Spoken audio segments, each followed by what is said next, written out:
So Amy's going to speak about the fatal attraction and sadism of anti-Semitism. Amy is a professor of political science and the William Weber Chair of Social Science at Kalamazoo College in Michigan. She graduated from Brandeis and received a master's and PhD in comparative politics at New York University, NYU. She's received numerous awards from her scholarship, including 2 Fulbright grants and a fellowship from the National Endowment for the Humanities and a grant from the Sassoon International Center for the Study of Anti-Semitism at Hebrew University. She's worked on behalf of women's rights and against anti-Semitism in the United States and within Europe for over 3 decades. She has lectured, published widely on the response of states and the European Union to issues of citizenship, migration, violence against women, sex discrimination, and anti-Semitism. She's published widely, including 4 books, The European Union, Anti-Semitism, and the Politics of Denial from the University of Nebraska Press in 2014.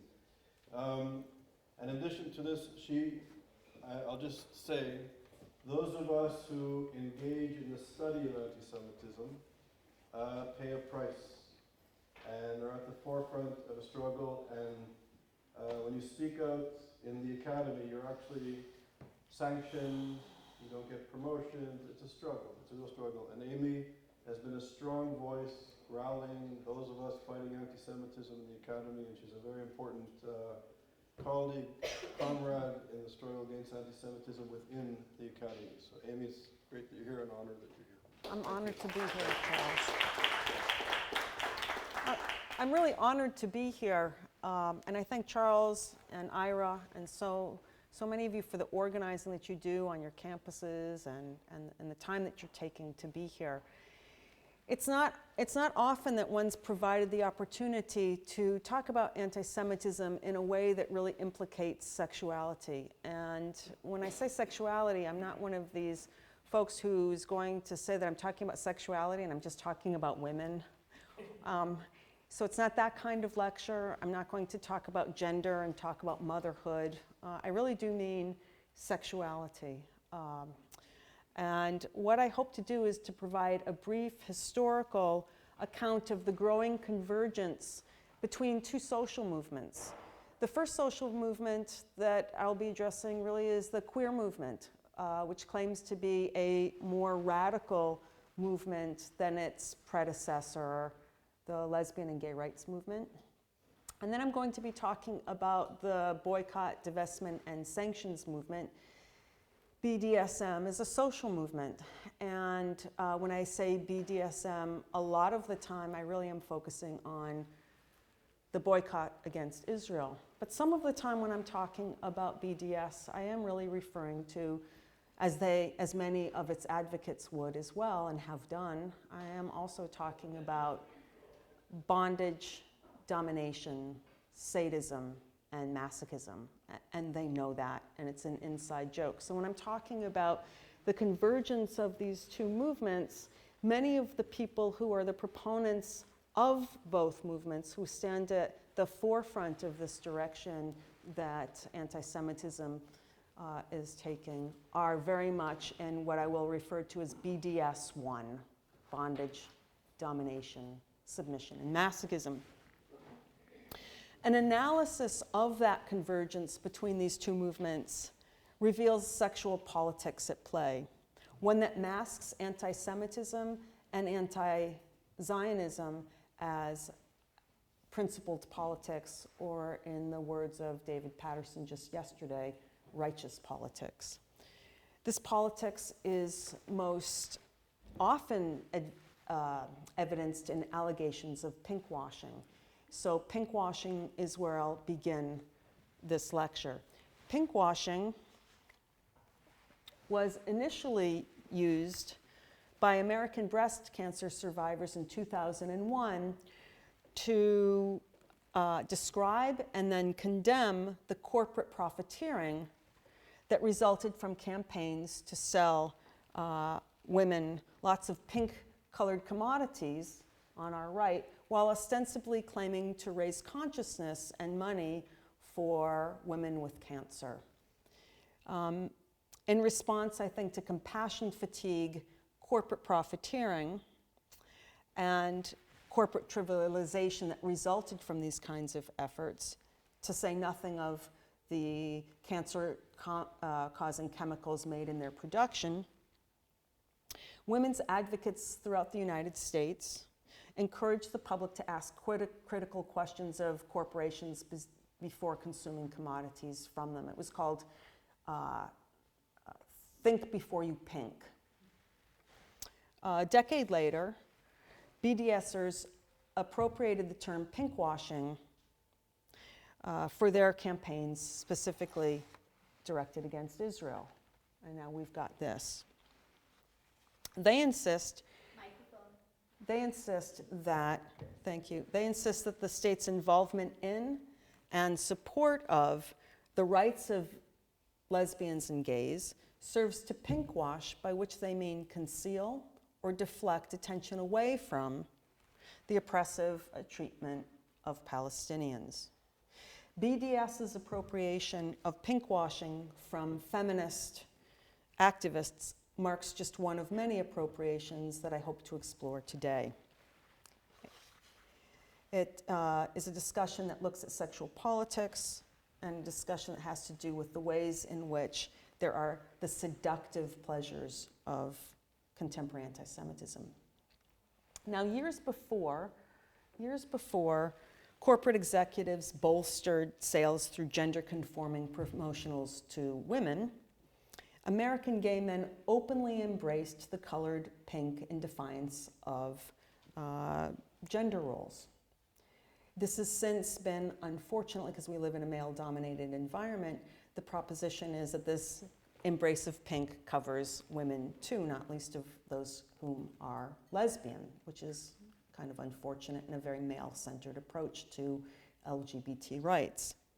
So this move was, however, I think most clearly and unfortunately expressed in the adoption by this movement of the pink triangles that Nazis used to facilitate and denote the destruction of gay men whom they identified as homosexual. That this exclusive male symbol came to signify gay and lesbian rights is disturbing, and whether its adoption resulted from masculine myopics or ignorance, historical ignorance or choice, the expectation that a Nazi badge might be reclaimed as a marker for gay male liberation and visibility signifies the second appropriation, one that is incredibly Orwellian, that I'm going to ask us to consider. By 1987, the Nazi symbol gained further prominence when ACT UP, the AIDS coalition to unleash power, used the pink triangle for its logo. Founded by Larry Kramer, ACT UP's mission involved combating the public's indifference to what it referred to as the AIDS Holocaust. His book, as you'll see, Reports from the Holocaust, The Making of an AIDS Activist, analogized the public's apathy and government's indifference or inaction towards HIV with the willful destruction of European Jewry. Such strained analogizing marks the third, and I think no less troubling, appropriation. And as the HIV death toll mounted across the globe, you saw things like you see in the far right here, AIDS equals genocide. Equating the epidemic with Jewish genocide became that ubiquitous, so much so that activists since have rarely wavered from their position that the United States and other governments' callous indifference to and inaction regarding gay men with HIV is tantamount to genocide. 3 decades later, I think what we have is the following. Efforts to boycott Israel have benefited from a generation of activists so steeped in identity theft from women, Orwellian symbolism, and strained Holocaust analogies that they seem blissfully unaware that their chants, such as from the river to the sea, Palestine will be free, actually mimic the eliminationist ambitions of European fascists of the last century, and you'll note on your right, far right-wingers in this one who chant, "The Jews will not replace us." Unsurprisingly, perhaps, the connections between ACT UP's Agitprop and BDS were forged in part than Sarah Schulman, one of ACT UP's original and few lesbian founders. And in a 2011 New York Times op-ed that was entitled "Israel and Pinkwashing," she writes from the third sentence down, "After generations of sacrifice and organization, gay people in parts of the world have won protection from discrimination and relationship recognition. But these changes have given rise to a nefarious phenomenon, the co-opting of white gay people by anti-immigrant and anti-Muslim political forces in Western Europe and Israel." So in reading this, I wonder how it is that hardworking LGBT activists pursuing recognition and pursuing rights are part of a plot somehow to undermine Muslims and immigrants. How is this possible? How is this possible, particularly when one recognizes that not all Muslims and not all immigrants are heterosexual? Indeed, Schulman ignores how within Israel and so many Western states, relationship recognition actually provides both Muslims and non-Muslim immigrant partners of gay and lesbian nationals relatively swift legal entrance, residence, and rights. These are very real. And yet, in one fell swoop, Schulman's anti-racist pretense enables her to ignore these folks and also absolutely invisibilize Western Europe's and Israel's racial and ethnic minorities while reducing the rights of so-called gay white people to little more than a public relations exercise that somehow conceals the continuing violations of Palestinian human rights behind an image of gay hipsterism. And having then nearly forgotten about the political forces across Western Europe or the corrupt leaders of the West Bank or Gaza, to say nothing of Islamists whose hatred of LGBT folk is manifest in the dozens of states that criminalize these people and never mind renders death an alternative to their being out. Nonetheless, she places Israel in her crosshairs for, quote, harnessing, her term, the gay community so as to reposition its global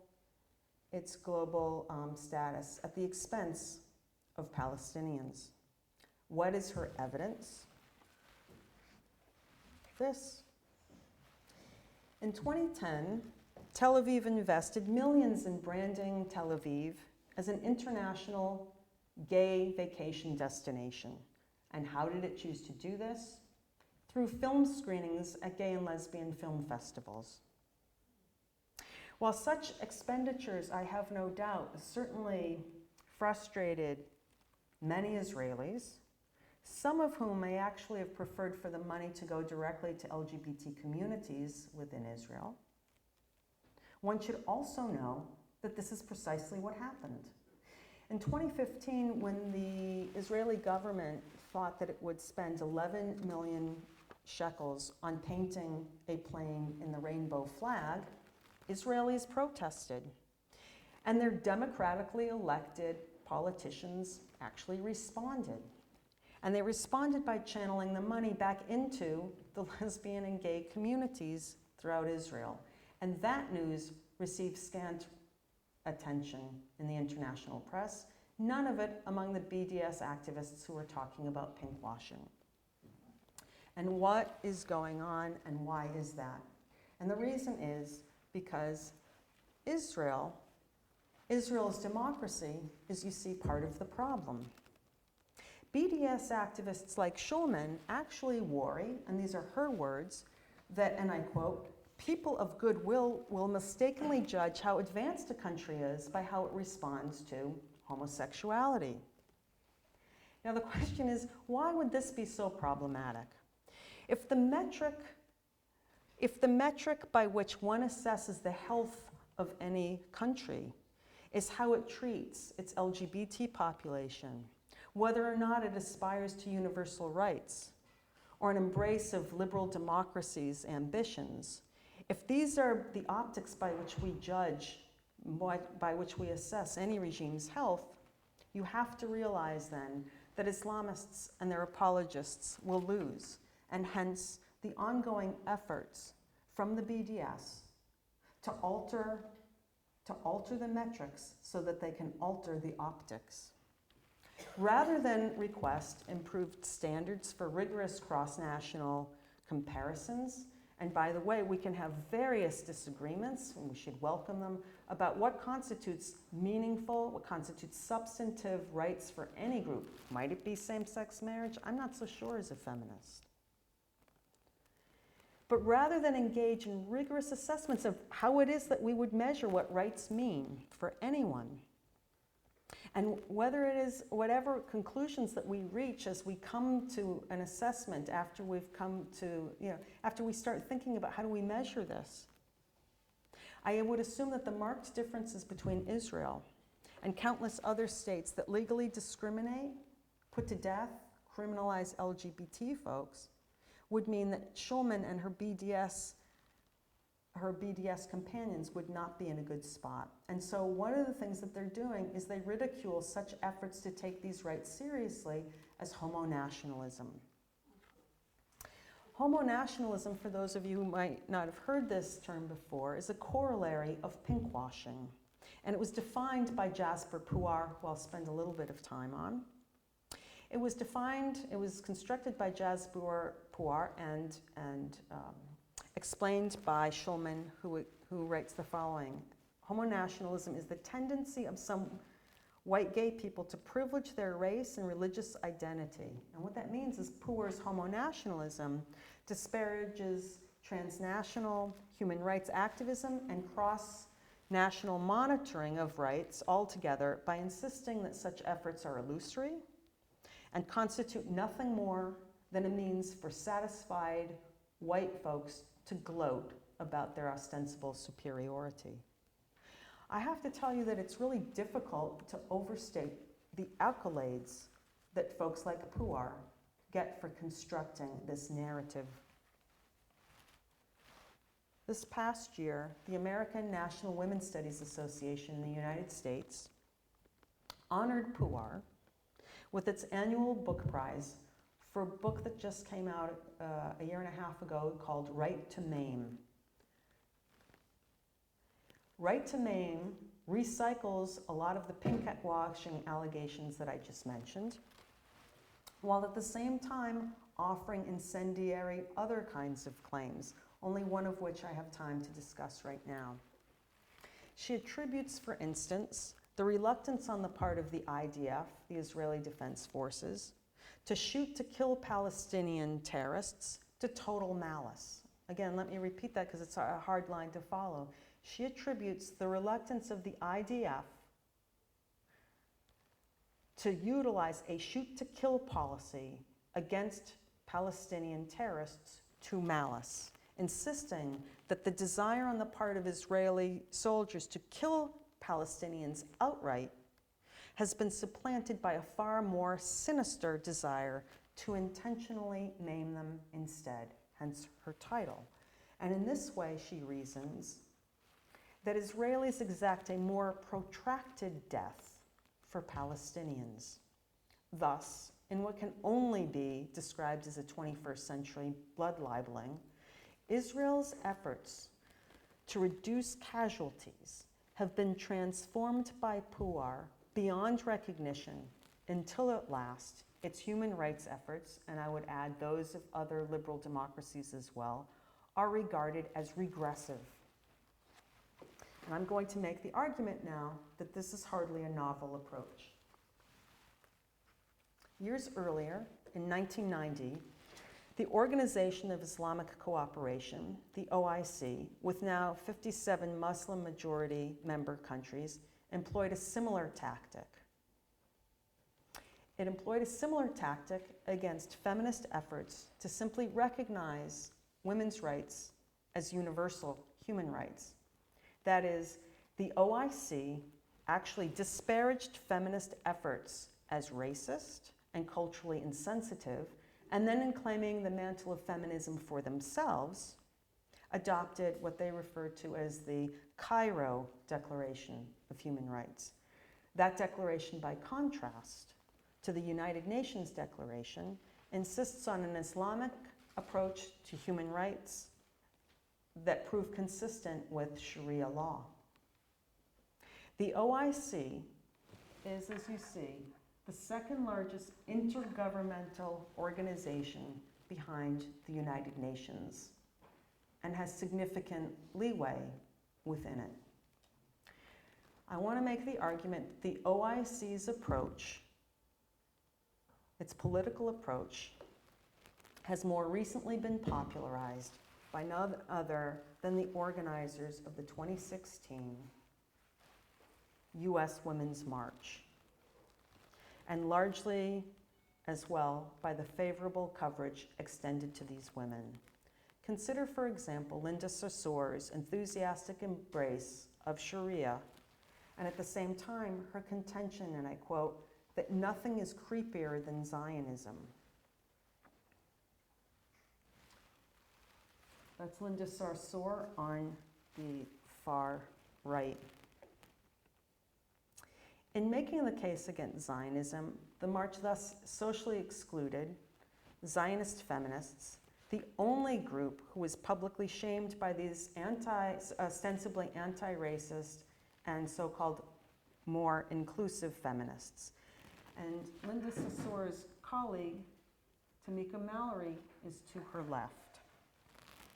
Tamika Mallory is interesting because she cut her own political teeth, not by working on women's rights at all, but instead by co-chairing the 20th anniversary of the Nation of Islam's Million Man March in 2015. And had you told me as a young feminist that in years to come we would have President Trump in the White House and a so-called feminist march in which you have this, I would have thought you were crazy. And I'm pretty skeptical at times. This I could never have fathomed. Although the Nation of Islam had long been recognized as a hate group, the march relied on the nation's brothers to provide so many of them security details. This they sometimes deny. And in early 2018, in February of last year, Mallory, with the increased confidence that comes with celebrity activism, gave an Instagram shout out to none other than Louis Farrakhan, the leader of the Nation of Islam, as the GOAT. And that means greatest of all time. Evidently, his repeated references to Jews as satanic failed to alarm Mallory or any of her co-organizers as inappropriate, though I think that Farrakhan probably crossed the line by insisting that the, quote, degenerate behavior of Hollywood Jews was responsible for turning men into women and women into men. Following the scandal that erupted from Mallory's post and the withdrawal of city marches and the objections of the trans community, that was another issue. In response, the Women's March released a statement saying in part, and I quote, Minister Farrakhan's statement about Jewish, queer, and trans people are not aligned with the Women's March principles.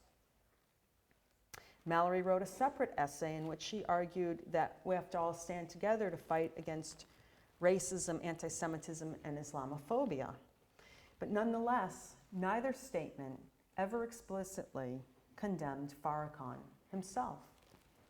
Mallory's unflinching enthusiasm for the Nation of Islam and her insistence that it's been a force of good for the African American community echoes the theorist Judith Butler's earlier rhapsodizing about Hamas and Hezbollah being, quote, leftist, being, quote, progressive social movements.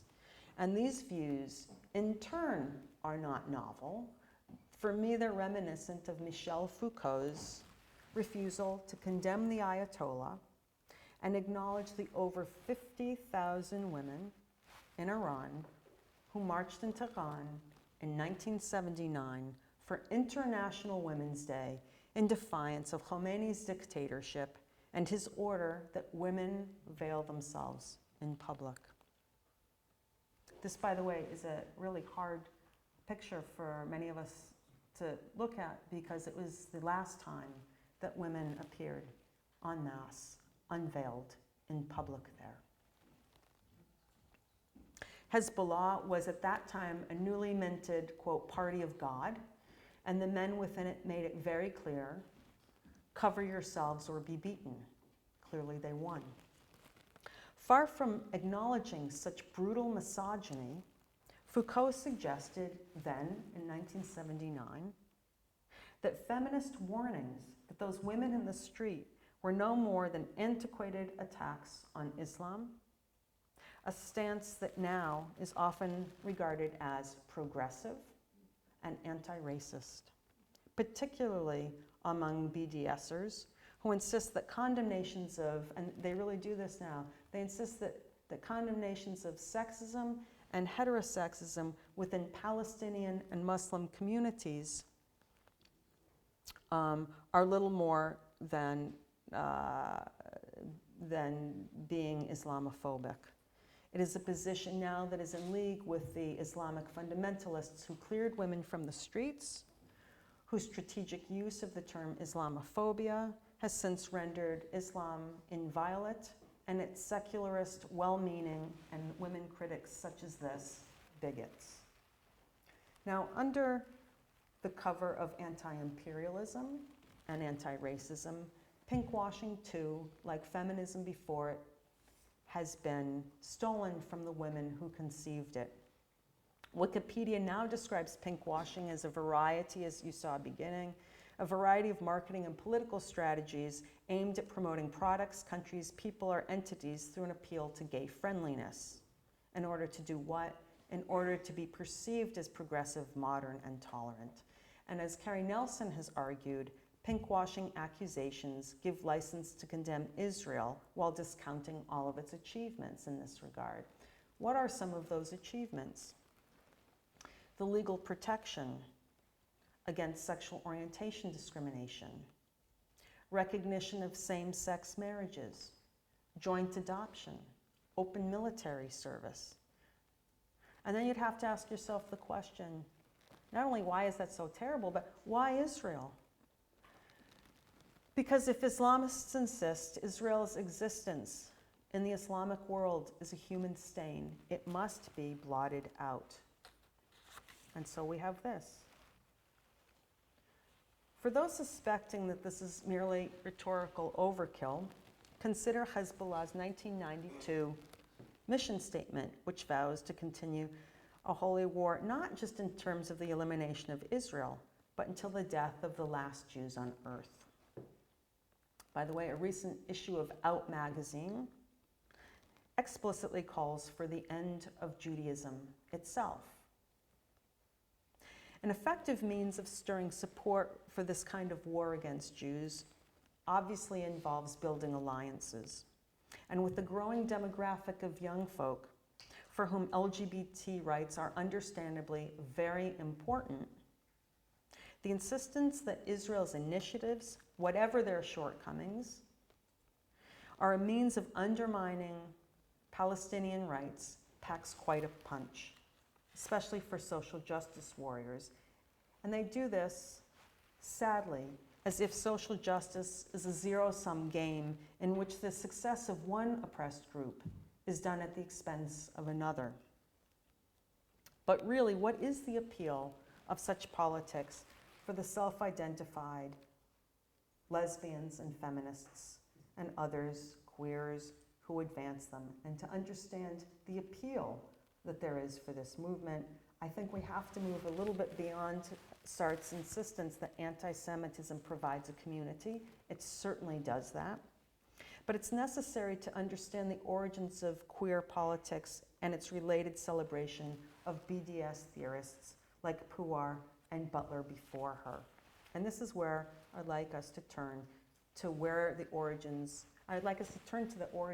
of queer politics itself. I want you to know that queer politics took flight at the height of neoliberalism and took flight in opposition to feminists who specifically mobilized against sadomasochism and the industrialization of sexuality, the global sex industry in the 1980s and 1990s. And so here you see queer visibility is being achieved in no small measure through the embrace of a fascist aesthetic.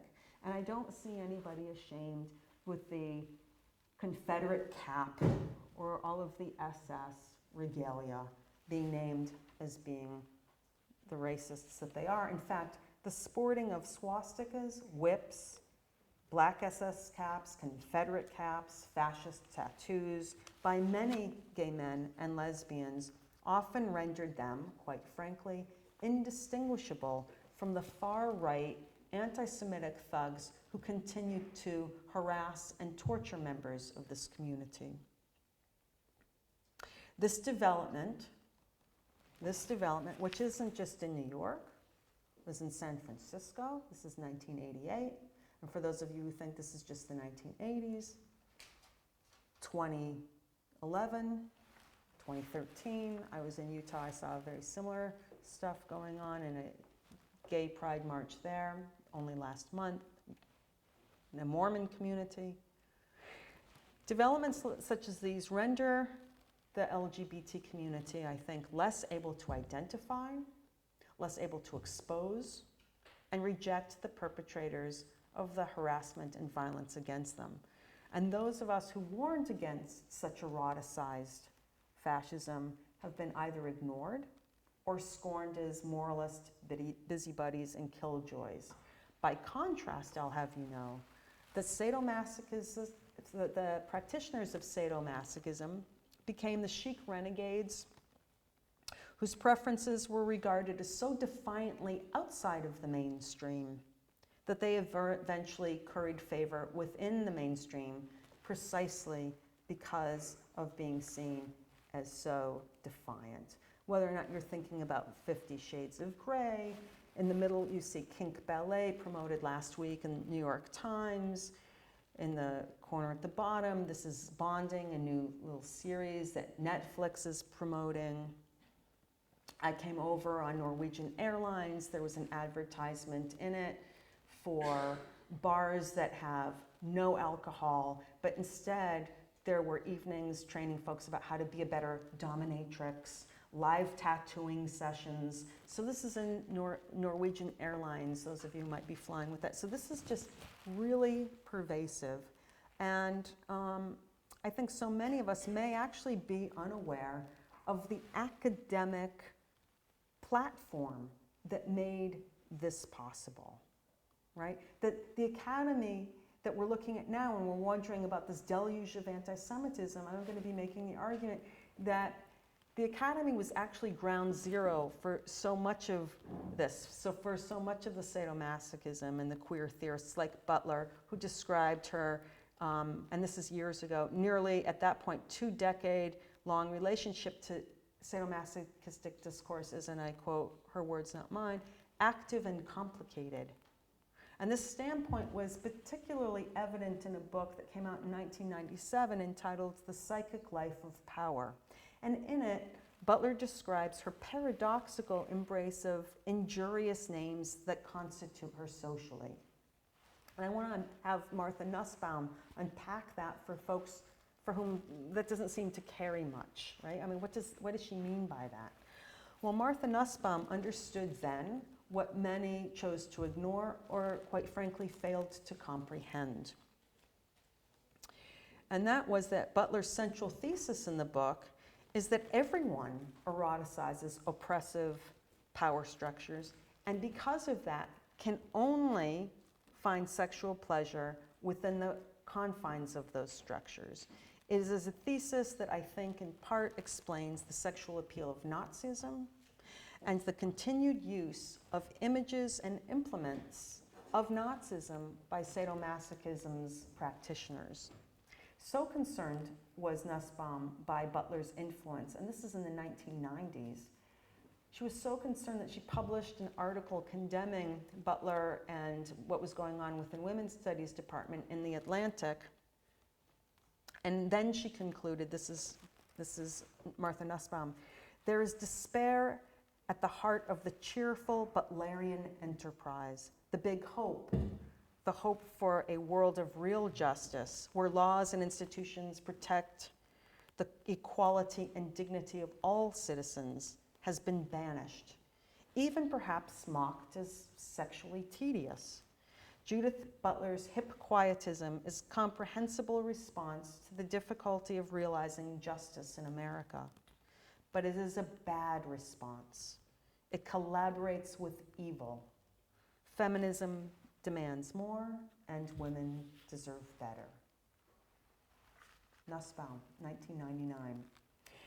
While Nussbaum's analysis of Butler's detrimental influence within women's studies, which doesn't exist anymore, it's called Women, Gender, Sexuality, Queer Studies, or as Sheila Jeffreys would say, the queer disappearance of lesbians and women in general. While Nussbaum's analysis of that detrimental influence within women's studies proved prescient for some, not for all of us, because we knew that Butler was heading in that direction a decade before Martha Nussbaum. Okay, I think that the person to really keep our eyes on right now is somebody younger to Butler named Alice Eccles, whose most recent retrospective on Butler was published in 2016 in Signs, and it was entitled Retrospective Tangled Up in Pleasure and Danger. And Eccles in it offers a frank reverence for queer theory and its penchant for sadomasochism that is especially useful in really understanding the context within which Butler and her countless protégés became prominent, not only within the academy, but became so prominent outside of it, particularly in inflaming anti-Semitism by calling for Israel's demise. According to Eccles, Butler is indebted to, quote, feminist sex radicals who preceded her. These self-proclaimed radicals include those like Lisa Dugan, whose energetic defense of sadomasochism and pornography in the 1980s helped to stunt legal efforts by feminists to combat male violence. And decades later, Dugan assumed the presidency of the American Studies Association, where she immediately used her position to advance the U.S. boycott against Israel and, by the way, her sexual politics. Under her leadership, the theme for the conference of 2014 was The Fun and the Fury, New Dialectics of Pleasure and Pain in the Post-American Century. Eccles also hails Gail Rubin, a founding member in 1978 of the lesbian sadomasochistic group SAMWA, now Associate Professor of Anthropology and Women's Studies at the University of Michigan. This is Rubin going back to 1982 at what was the Barnard Women's Conference. A lot of this started with, again, the promotion of sadomasochism as feminism in the 1980s. Rubin is really a very key queer theorist from whom Butler expressly draws. One of the things that she's really been important for having done is advancing sadomasochism by transforming the eponymous admirers of the Marquis de Sade into a persecuted minority. Moreover, her insistent, and I think often unwelcome, conflation of sadomasochism and gay identities and practices enabled Rubin and her peers to attack their political opponents as bigoted right-wing homophobes. So anytime that you are critical of sadomasochism, which is now conflated with gay sexuality, that's what you're accused of doing. And it's politically quite sharp because you see in emphasizing their own vulnerability, sadomasochists, like anti-Semites in general, effectively inoculate themselves against criticism and charged their political opponents with seeking to deny them rights. Although few feminist critics ever really disputed the rights of sadomasochists to engage in their chosen practices, and instead objected to the ideological propositions of sadomasochism's proponents, this distinction appeared to matter little. Queer castigations of feminists effectively succeeded in silencing women's rights activists in ways that more traditional conservatives and far right-wingers could only envy. With the ambiguity a casualty of the so-called sex wars, deceptive reversals reigned. Ruben Samoa colleague, the self-proclaimed sadist turned trans activist Patrick Califia, in this photo, transformed Nazi symbols into so-called objects of sexual enjoyment. And this is a quote. Thus he now quipped, "A swastika is not really a swastika, but a sign used to communicate a shared interest in sadomasochistic sex." Insisting swastikas and other trappings of Nazism are merely erotic signals and or parodies of authority allows sadomasochists and their countless apologists to ignore, and this is hard for many of us to appreciate, or even relish the harm that they cause in embracing these symbols. This indifference to or excitement from sadism also extended to Samoa's gay male predecessors who, in the 1930s, similarly indulged in sadomasochism until they realized that the scenarios that they were enacting, complete with Nazi uniforms, for their own sexual enjoyment, were in anticipation of greater violence and sometimes included even their own demise. And this is not my insight. This is a conclusion that was reached by the prominent gay writer Christopher Isherwood in Berlin Diaries that provided a basis for Cabaret.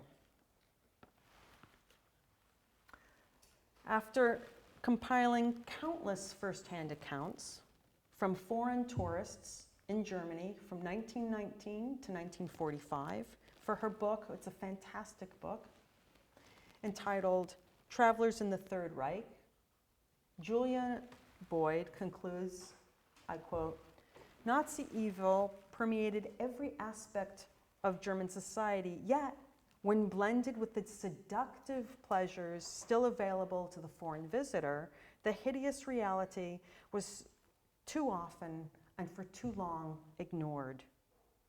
So I read that last year when I was here. I started it when I was here. It's a rather long book. When reaching that conclusion, one has to ask, what exactly are the seductive pleasures to which Boyd is referring? What are the pleasures that dulled the people's capacity for outrage against Nazism? And what was it about Berlin, a left-leaning city and bastion of Nazism, that made it, in the words of many, including Boyd, whom I'm about to quote, what made Berlin so, quote, modern, innovative, sexy, and exciting? Isherwood's cabarets served as markets for prostitution, hookups, and outlets for pent-up male aggression in the aftermath of World War I and the Great Depression. An entertainment critic at the time remarked, quote, "All of the wildness came alive again, all of the malice, the joy of murder." Another explains, quote, "Here the public satisfies an instinct that's simulated elsewhere in executions, insane asylums, and bullfights." Many of the nightclub entertainers were Jews. They were Jews who told their primarily Gentile audiences degrading jokes about Jews, and in particular, about Jewish women. For those of us who are a little bit older, will recognize Joel Grey in a very famous duet, right? And in it, it concludes with, "But if only you could see her through my eyes, she wouldn't look Jewish at all."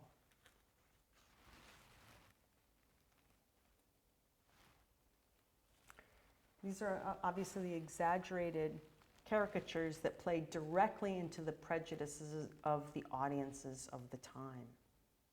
And while few of those Jews who were entertaining could have ever imagined the ferocity, the immensity of Nazism's dangers, there were still other Jews who protested against such cabarets and warned specifically that such parodies could inadvertently provide ammunition and incite anti-Semitic violence.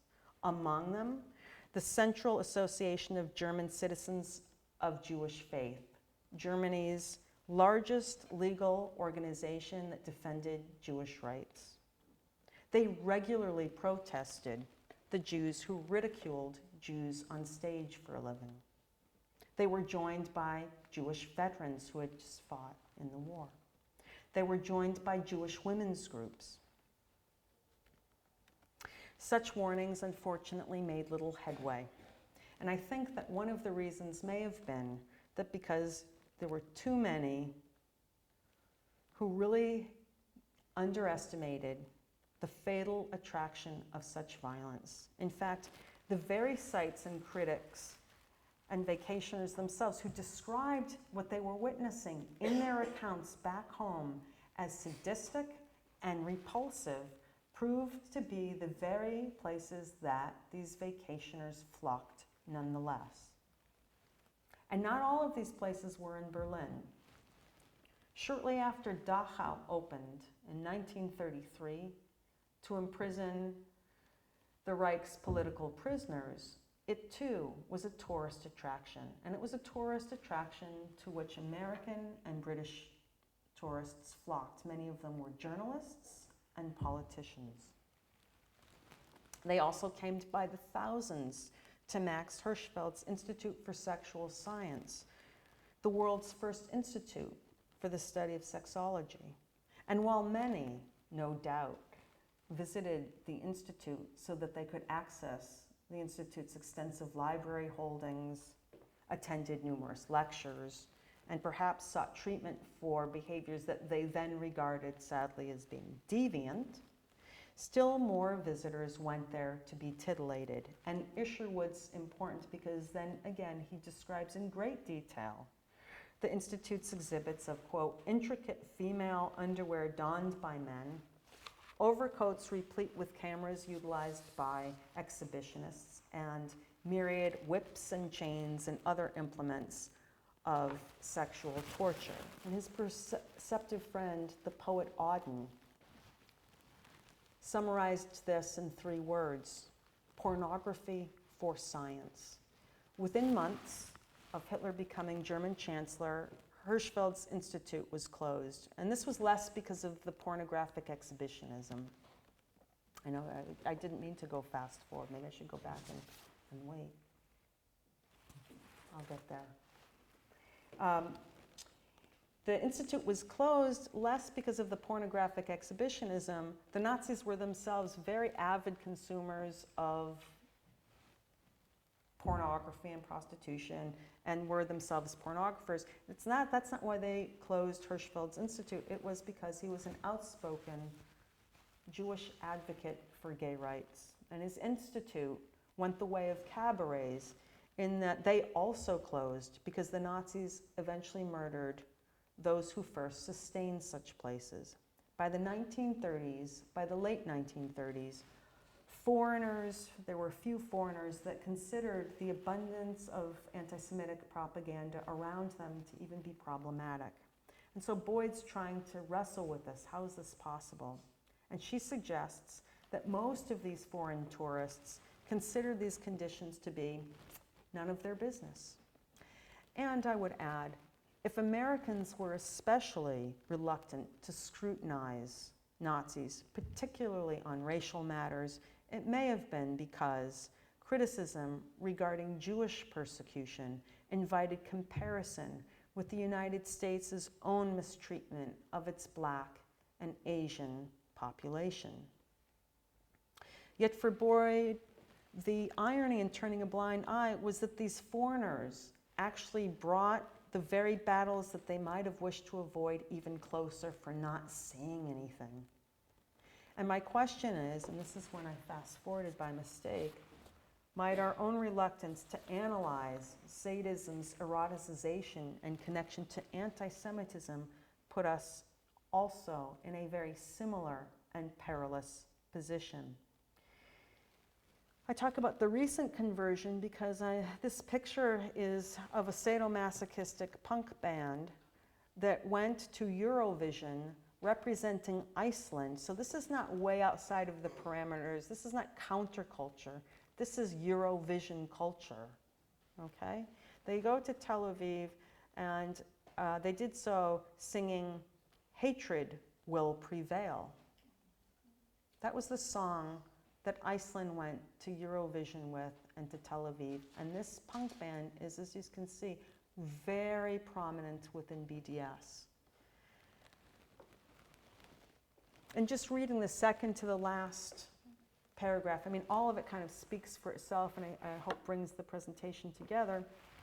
You'll note that the band's other interests, besides boycotting Israel and sadomasochism, its other interests, and this is from them. It includes death, demands for an overhaul of capitalism, disdain for consumerism and society's pretensions, doomsday, and they're interested in doomsday, an antagonism for fake news guided by their political leanings, disgust at the discrepancy of income rights, and more at home and abroad. This is what's now being seen as progressive or regressive. Tempting as it may be to dismiss this, remember they go to Eurovision. This is seen in households across Europe. They're representing a Nordic country, Iceland, right? Tempting as it may be to dismiss this, to dismiss Judith Butler, to dismiss Puar for, her movement from homo-nationalism to the politics of maiming, and so many countless other so-called academic theorists and followers of BDS as simply misguided or marginal. Their influence is powerful. Their influence is powerful precisely because they claim to have so little of it. A majority of queer folk and their younger allies either came of age in the 1970s and 1980s or have been schooled in academic programs where the views of these so-called sex radicals so predominate that sadomasochism, like Islamic anti-Zionism, is regarded as central to feminism and sexual liberation itself. This is what I'm referring to as the combustible injustice that derives from and contributes to the fatal attraction of anti-Semitism. And I'd like to stop there and just take questions and comments.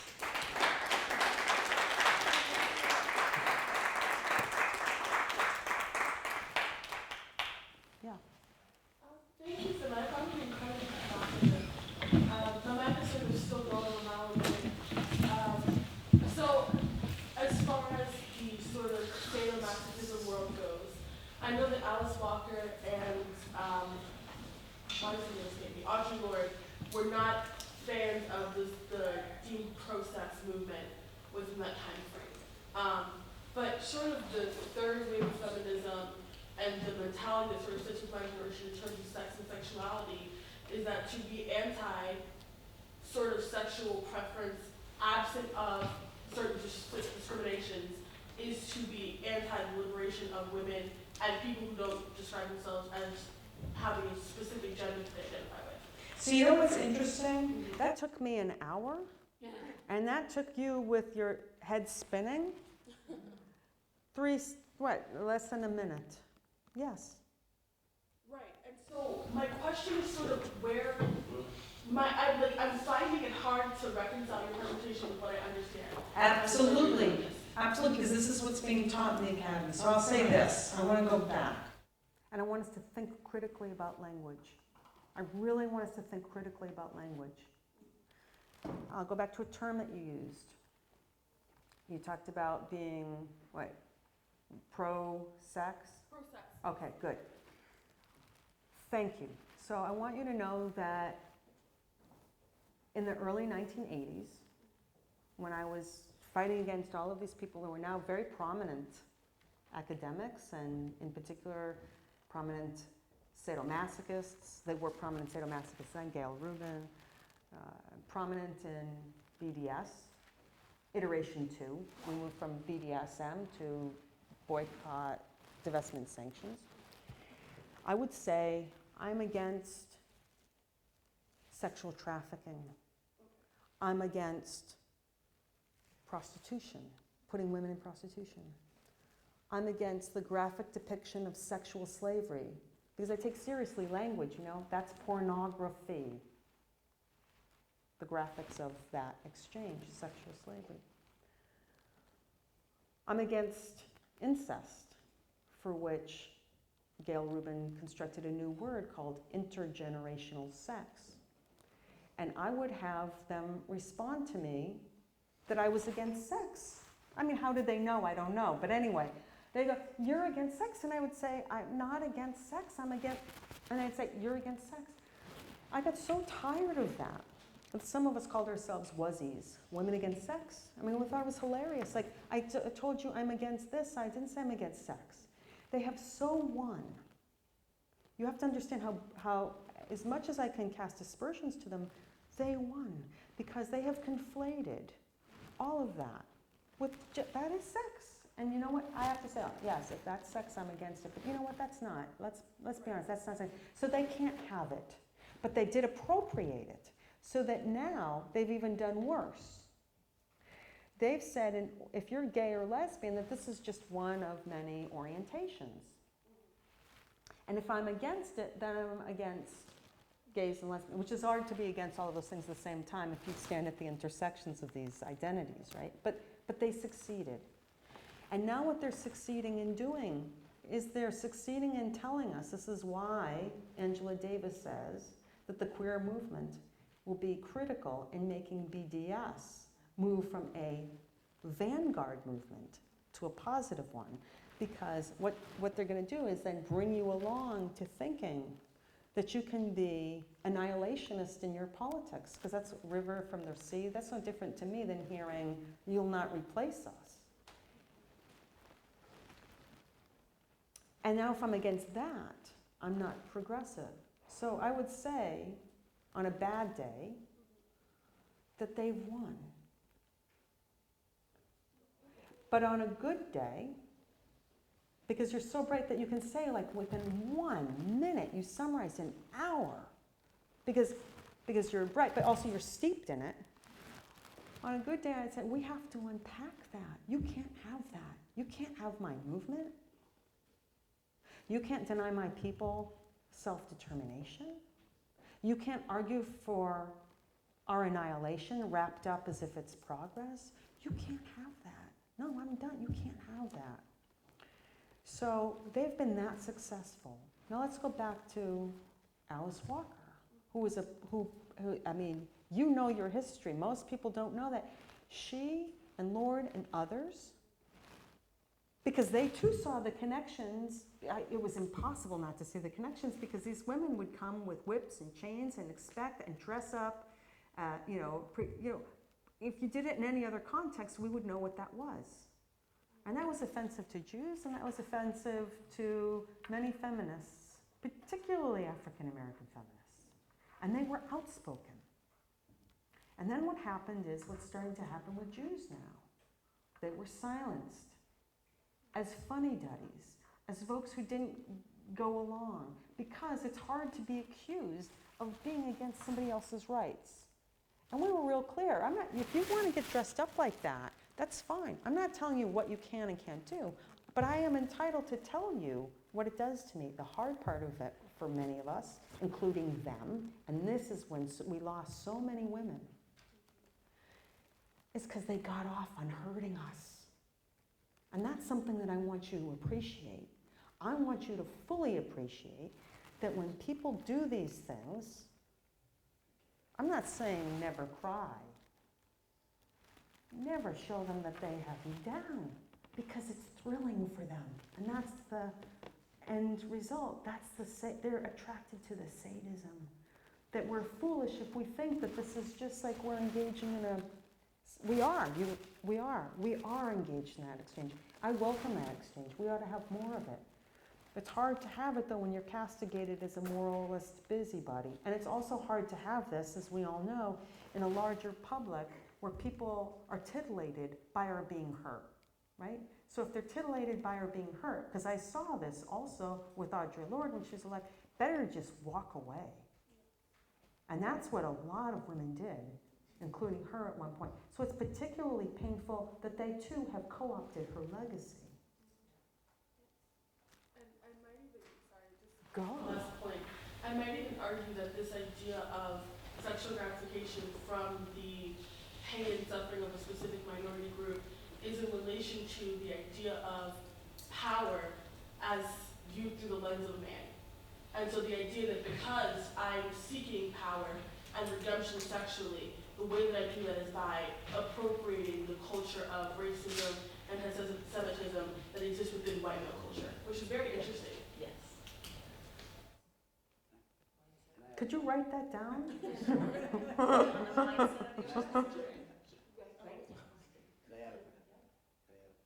Yep.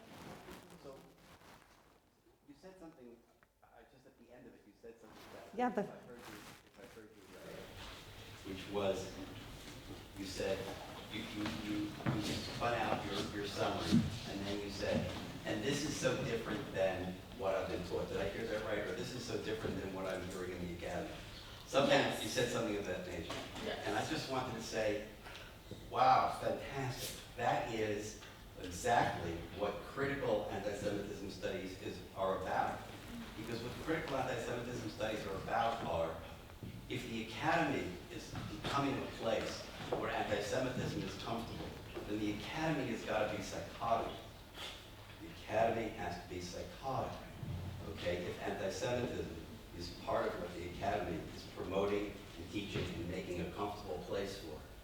And that is what ISGAP is here for, is to be critical of many of the things in the current academy. Because many of the things that are happening in the current academy are being couched as progressive, but they're actually regressive. And I think that's a central argument that we're making in this entire 2 weeks. In my opinion, I'm not speaking for the ISGAP leadership when I say this, but that's my opinion of what it means to be critical, critical studies of anti-Semitism, is that, again, you can't, there couldn't be a place for anti-Semitism, or literally a place where the academy comforts anti-Semites, and that be a non-psychotic space.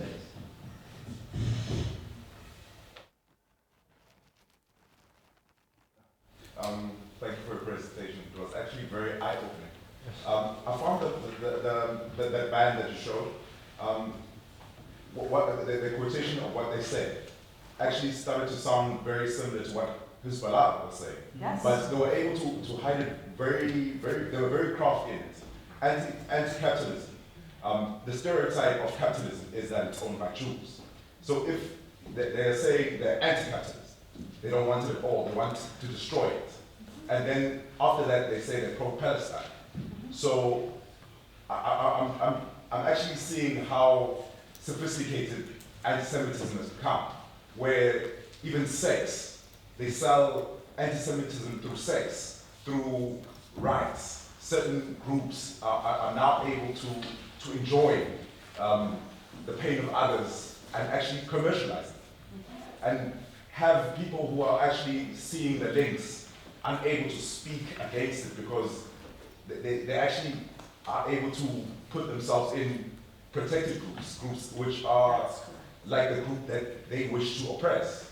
So I found that actually it's kind of sad because I've never seen it before your presentation, but actually you'll find that in the past you did support these type of people. And you thought, no, they should be protected. But now, when you start to see the linkages of how anti-Semitism has actually creeped into parts of our lives that we never thought possible. It's incredible. And I'm glad that you see that there is this deep connection here with the punk band and Hamas. The difference, though, is that I'm grateful to Butler in a way. She venerates that. This is okay now. And the same thing with Puar. When I read Puar, I know that I'm reading OIC material. And it's direct from the 1990s. So this isn't that new. I think what makes it somewhat novel is just how insidious it's become. And the real painful part is that it's being sold to us through social movements. And in particular, you see this also, we don't have time for this presentation, Black Lives Matter. Queer politics. The environmental movement. So you take any social movement, and they're particularly vulnerable to this kind of co-optation. And it's really painful if you genuinely, as I think we should, care about any of these communities or any of these issues. And then you're almost nervous of telling folks how painful you find it, because that's part of the thrill for them, you know? It's like, some of us won't cry in public, and it's not because, that's for no other reason than I just couldn't possibly give someone the satisfaction of it, you know? Yeah, that last point you just repeated and made earlier about the sadism, that's one of the things that I took away from the BBC panorama piece, was that essentially with this 160,000 new members of the Labour Party, a lot of them were just really enjoying sticking it to Jews, making them cry, and then getting away with it. So I was thinking of that, and I was thinking that, so where's the masochism? And the masochism is in submitting to the jihadi patriarchs. So you have this combination of, turning your nastiness on the Jews who don't fight back but whine, and then submitting to the people who will really rip your head off if you could fight. So absolutely. And here's something else, though, and I want us to tread really carefully, because you asked the question about where's the masochism. And to see young, really bright people, not all of whom were Jewish, by the way, whose lives have been dedicated to labor politics. You had two of those people say on national TV that they thought of killing themselves. No? I mean, that's, so we have to tread carefully with the whole politics of masochism, because it really is destroying us and our allies. It's really destroying. So you don't want to be critical of masochism without then blaming the true victims of this. A little bit confused. I want to clarify one thing. So I understand how some of the sadomasochism, the things that they're using are have Nazi origins and things like that. And Confederate origins, and Confederate veneration origins. of slavery. But are there parts of it that are okay according to you, or that are free from those kinds of things, Okay. or is it so new that it's everywhere there? Do you want to answer? Your hand went up immediately. Well, I don't want to. Go. I think we should have a discussion. I'll answer too. It's not like I'm going help me here. So this is something that sort of popped into my brain just now. The idea that sometimes in the pro-sex movement, people would consider pornography to be art, and this sort of art form that expresses, like any other form of art. And if that's true, and art reflects life, then what are we reflecting in these types of works? Yes. And so, of course, we could argue, well, pornography is art, and this is something that we have to allow. But to me, it would be the same thing as if someone was obsessed with painting the pain of Jewish people in concentration camps in a very sort of pro-concentration camp way. You'd be like, well, yes, this is art, and of course you can create that, but where is your mind in that moment? And so if I'm portraying other people's pain as pleasurable to me, where is my mind? And that's rough for me to wrap my mind around as someone who, again, grew up in sort of pro-sex feminism, but it does sort of beg the question that if we consider it art, then must we not critique it as art, and not just accept it as being good just because we call it artistic? If that makes sense? I hope that sort of And what I think about it, this reminds me of old questions that I get asked with the pornography movement. In other words, like, is the pornography that I like okay? Right? Or if I do it this way, is it okay? I don't know of any of us who say you can't do the following. I'm not giving you prior restraints, or to use Schulman's analogy, I'm not talking about harnessing anything or telling other people what to do. What I'm trying to get us to think about is, why is it, and I think we have to have these really honest and open discussions, why is it that we're attracted to the things that we are? We don't have to share that with each other. I don't want to be intrusive. I don't want to, render judgments on you. I'm saying that all of us have to deeply ask ourselves this question. Because when Boyd, who's not at all feminist, she had like no stake in the game. It's almost refreshing when I read this stuff. When she talks about the seductive pleasures, I don't think it's not coincidental she uses that language. And it's not coincidental that these implements this their language, not mine, sexual triggers.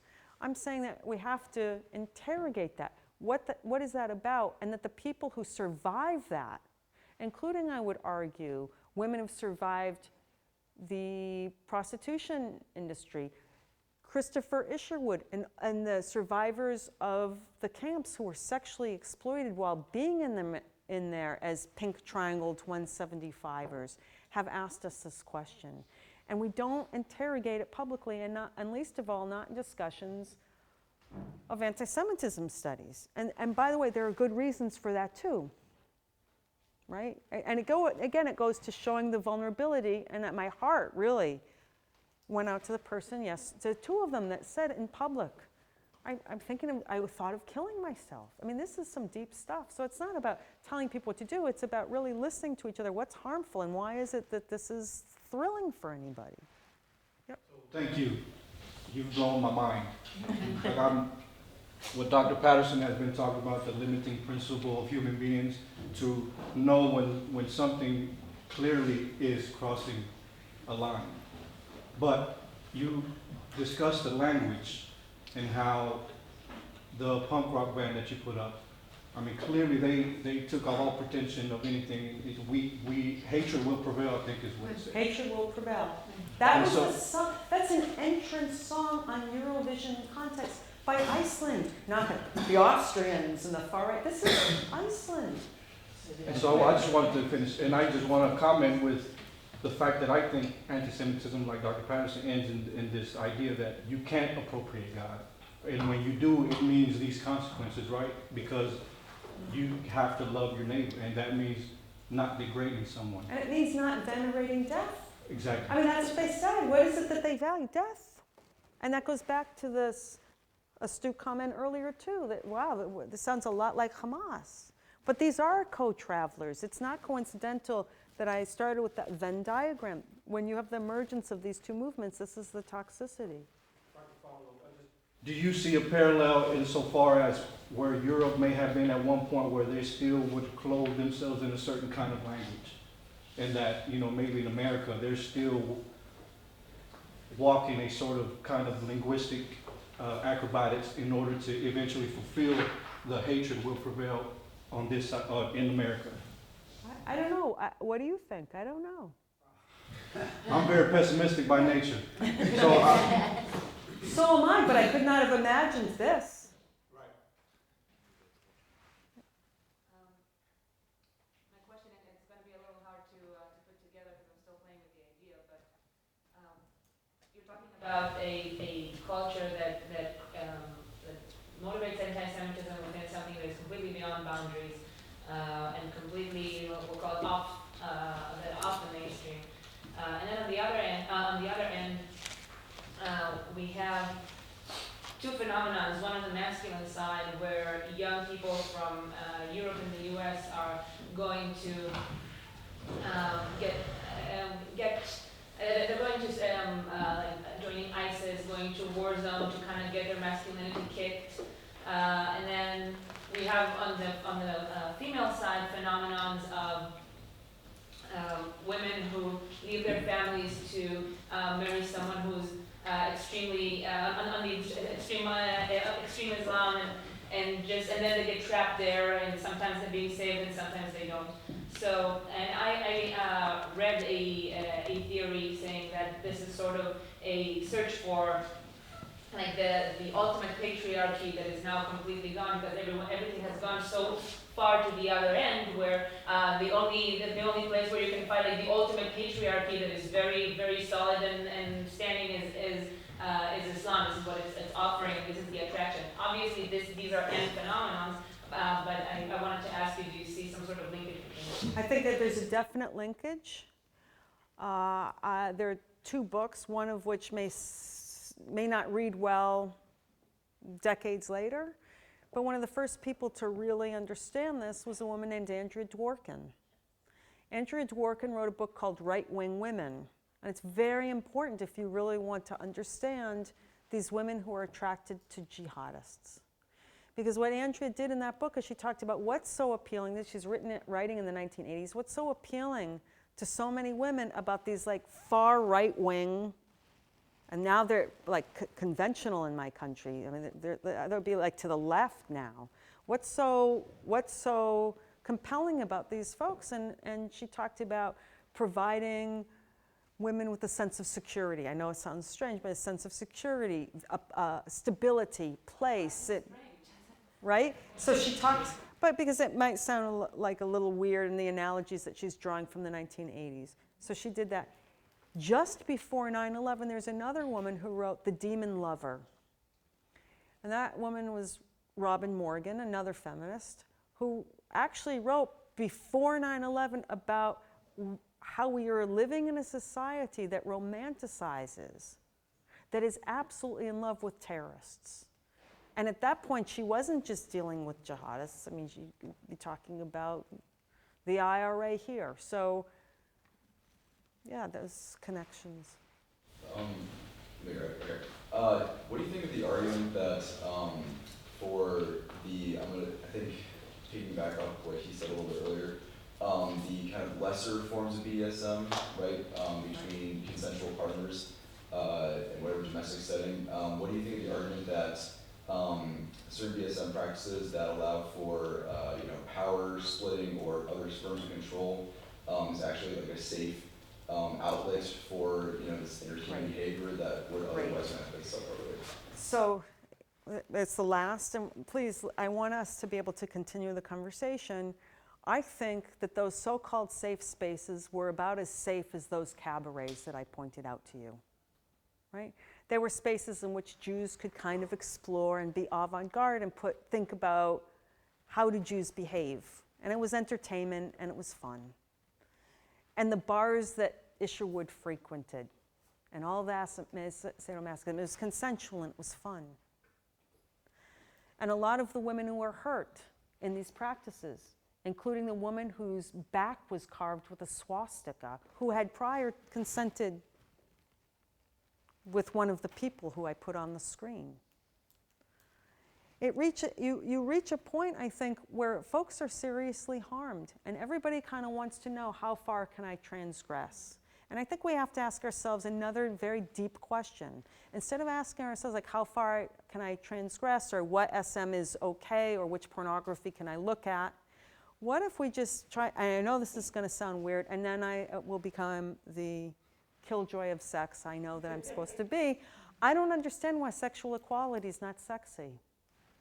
I don't understand why it's not sexy not to try to get off on fascism. I honestly don't understand what the problem is.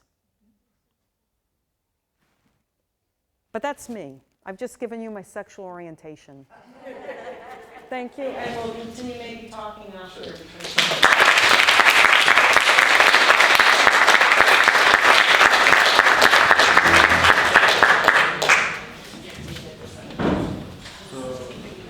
I just want to, on behalf of everybody, thank you, Amy, for very important work. And I also want to thank you all for participating in a very, I think, important